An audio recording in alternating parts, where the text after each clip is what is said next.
हिले अभी है सुन सुन गेला जो पहिर के नभका पला जो गे हिले अभी है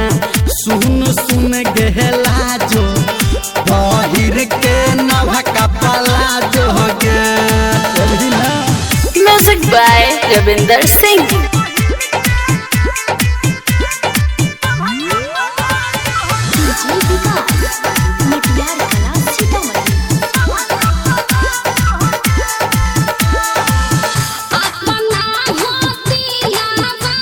रखने हम तोरा छियो अपना हम बनावाने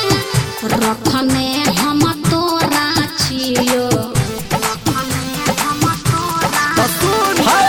हमारा दीवाना तू बना बैठा के केतना वेट करब मिले हम से आ बैठा के तोहरा से भेंट करब मिलते आई खूबे मौजूगे हिले अभी है सुन सुन गेला जो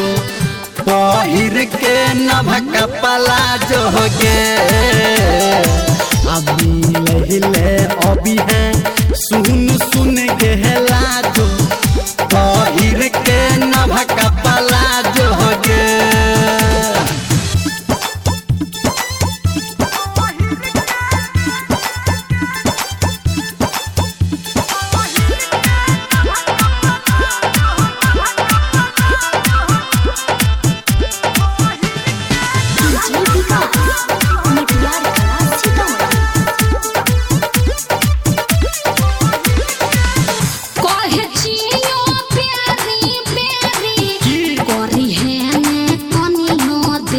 अपना हो प्यार के खातिर मिलने हमारा छे जरूरी